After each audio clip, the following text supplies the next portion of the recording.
Hello everyone, and welcome to the Jeffrey Epstein Show. I'm your host, Bobbycapucci, and this is a morning update. So I go to get coffee this morning, and I'm standing by the freezer in the back of the store when this maniac comes in. Now, this guy had to be high on every drug you could possibly imagine, but definitely was tweaked out of his brain. So this dude comes in, and the second he walks into the store, he starts wilding out, yelling, screaming, acting crazy. And I'm in the back of the store with my coffee, and I'm like, what's going on up there? So I look over, and this dude starts winging things, tossing things at the cashier. So the cashier is like ducking and dodging and avoiding, like, ho-hos getting thrown at him and whatever else this dude could get his hands on. And this dude was launching stuff at him, right? So finally, the dude stops throwing things, and he starts having this conversation with himself, and starts turning around in circles and shit. So the cashier gets a chance to come out from behind the counter, and he starts chasing this dude like it's a Tom and Jerry episode throughout the store, throughout the convenience store. The dude's running up and down aisles, going crazy. This cashier's trying to catch him. And he just happens to come by where I was standing at the freezer. And I don't know how it happened, folks. I mean, I am at a loss here. But somehow my feet got tangled up with this guy's feet. And down goes Frasier. Dude falls down in the aisle, tumbles. The cashier grabs him. It was like a scene right out of a movie. He grabs him by his belt buckle and his shirt and tosses this dude headlong right out into the parking lot. The dude gets up and runs at a dead sprint from the parking lot right out onto the major road and keeps running. I'm standing there and I'm like, did this really all just occur at 7 o'clock in the morning? Yo, people are wilding out all over the place right now. And it was, I don't want to say it was funny, but it was funny the way this dude was going crazy. When I tell you he was whipping shit at the cashier, folks, I'm talking about this dude was throwing 85 mile per hour heat at the cashier. He was launching stuff at him so hard that when some of these packages were hitting the wall behind the guy's cash register, they were exploding. I couldn't believe what I was witnessing. I could not believe what I was witnessing. So I was cracking up the whole time as it was happening. And then I just, what a coincidence, huh? That the guy ran by me where I was at the freezer, and, my feet just kind of got tangled up in his. Talk about coincidences, huh, folks? So that was my adventurous morning before I decided to pop into the studio here to go over our article. So I thought I'd relay that to you folks and let you experience a little bit of the craziness that made up the first couple of hours of my day. So today we have an article from the Daily Mail, and it has to do with Prince Andrew and his supposed alibi, and how that the documentation that supposedly could prove his alibi, well, it's just sitting around gathering dust right now. So we're going to jump into that. We're going to talk about that a little bit, and we're going to see what the Daily Mail has to say. The headline: documents that could make or break Prince Andrew's alibi for the night he is alleged to have had sex with Virginia Roberts are gathering dust at a police office in Sidcup. The author is Michael Gillard. So if that's the case, and these documents are present, don't you think that Prince Andrew would have been falling all over himself to have them released to prove his alibi? If those documents were available and they were favorable to Prince Andrew, do you really think they'd be gathering dust right now, folks? Documents that could make or break Prince Andrew's alibi for the night he is alleged to have had sex with the sex-trafficked teenager are gathering dust in a police office. A former royal protection officer at Buckingham Palace told the Mail on Sunday in February that he believed Andrew may have returned to the palace in the early hours of March 11th, 2001, the night in question. And we've covered that here on the podcast. When that article first broke, we talked about it. We went through it. We broke it down. And if anybody's going to have any information about Prince Andrew's comings and goings, it would most certainly be the police officers and guards on duty who are in charge of those logs. If Andrew did return, it would contradict his claim of being at home on Sunninghill Park in Berkshire all evening after earlier taking his daughter Beatrice to a party at Pizza Express in Woking. Now remember, that was one of his alibis. When he did the interview with Emily Maitlis, he used the I was at the pizza place in Woking with my daughters as his alibi. And it seems to me that all of these scumbags use the same exact alibis, right? Oh, I was with my children. Oh, I was with my children. What is the fixation with children with these people?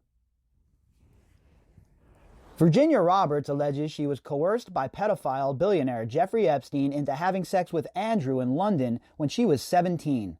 One of 3 occasions she claimed she was intimate with him.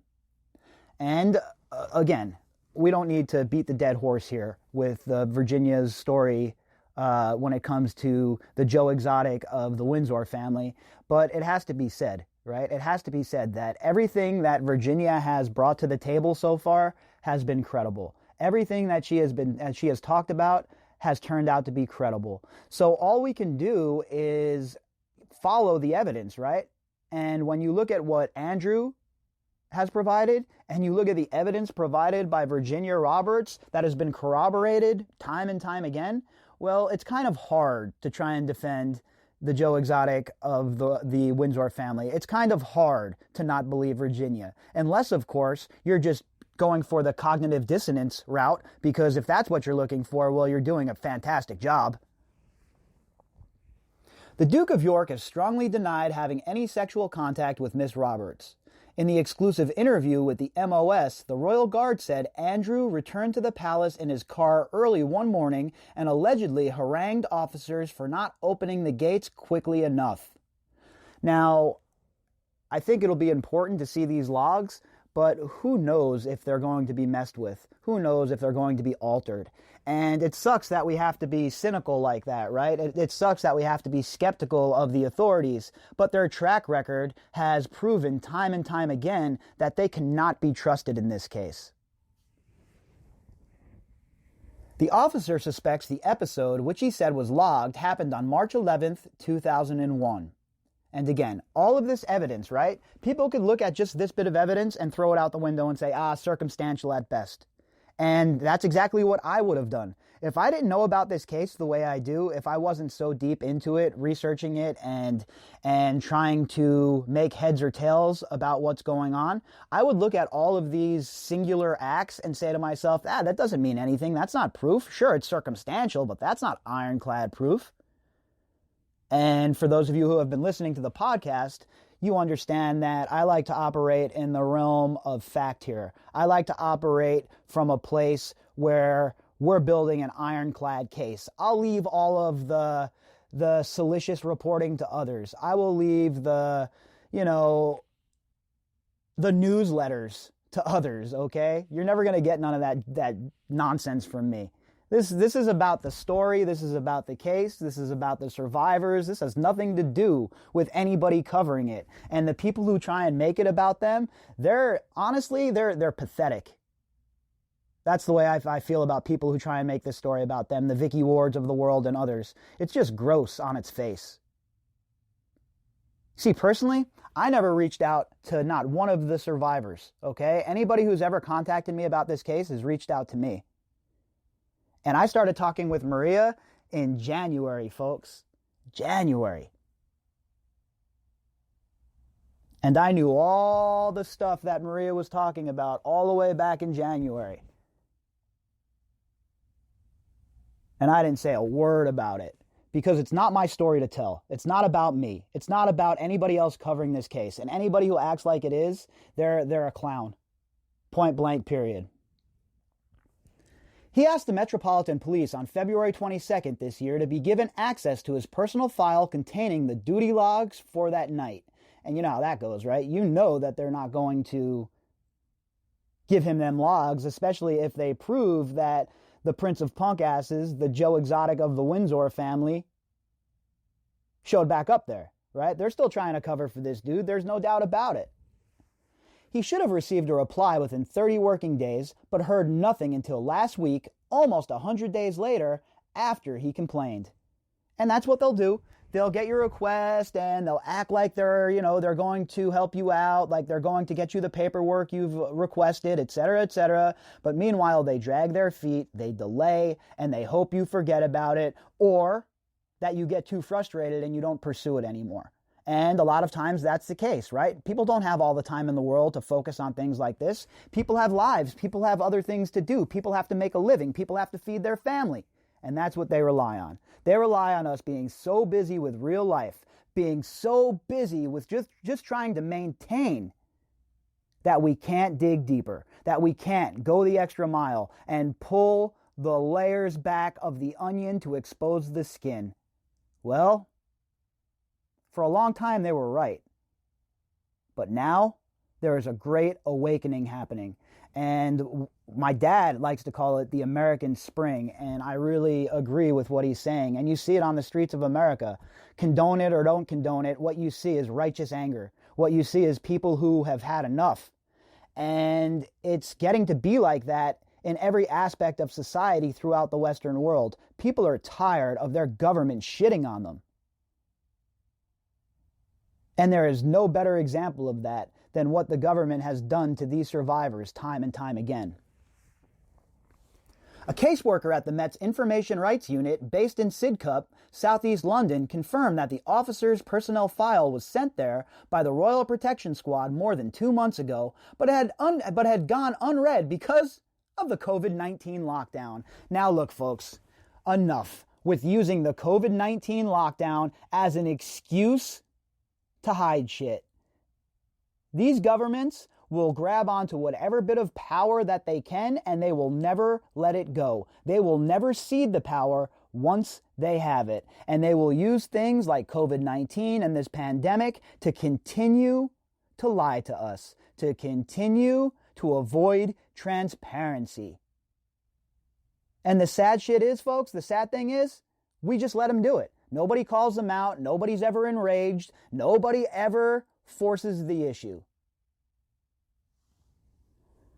The caseworker wrote, "We have all been advised to work from home for the foreseeable future. Your file is waiting for me to view, then when normal duties are resumed. However, I am unable to give you a timescale of when this will be." Yeah, of course you can't, because, nobody can go. We're dealing with an airborne version of Ebola, obviously, here, folks. It's a 99% kill rate. That's the way they're acting. Throw on your N95 mask, head over to the office, and get the paperwork that's required. Since when does the government stop when a disaster starts? Last night, the former Royal Guard said he was amazed that potentially crucial documents were being ignored. He added, "Surely this information could have been reviewed and dealt with by a senior manager practicing social distancing before now, considering the importance of the case and the details it may contain." He's right about that. I said the same thing. I mean, come on, guys. Really? You're telling me there isn't some bureaucrat somewhere that can strap on a mask, head to the office, practice some social distancing, and get this sorted out? I'm sure that all of these bureaucrats are still drawing a paycheck. Meanwhile, independent contractors in my home state of Nevada still haven't seen a dime of government assistance. Andrew was asked about the events of March 10th and 11th, 2001 during his infamous Newsnight interview with Emily Maitlis last November. Asked if he was absolutely sure that he was at home on March 10th, he replied, "Yeah." Last night, a spokesman for Prince Andrew declined to comment. The Met also declined to comment. What else is new? What else is new, huh? Every single time we get one of these kind of stories, it's the same thing. "Oh, I didn't know." Well, no comment. We have nothing to say about that. No comment. It's such a travesty, folks. It's such a joke. It's just, I'm so tired of it. I am so tired of it, because there is such a divide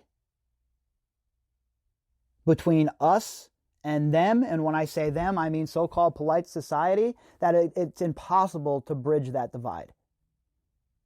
These people have run around for so long with their unchecked power, without having to be transparent, without having to be called out on the carpet, that now that it's occurring, they don't know how to react. They do not know what to do. And we see it time and time again with these people. So they freeze up, they clam up, they don't turn over the documents that they should, and then they use stupid ass excuses like, oh, it's COVID-19.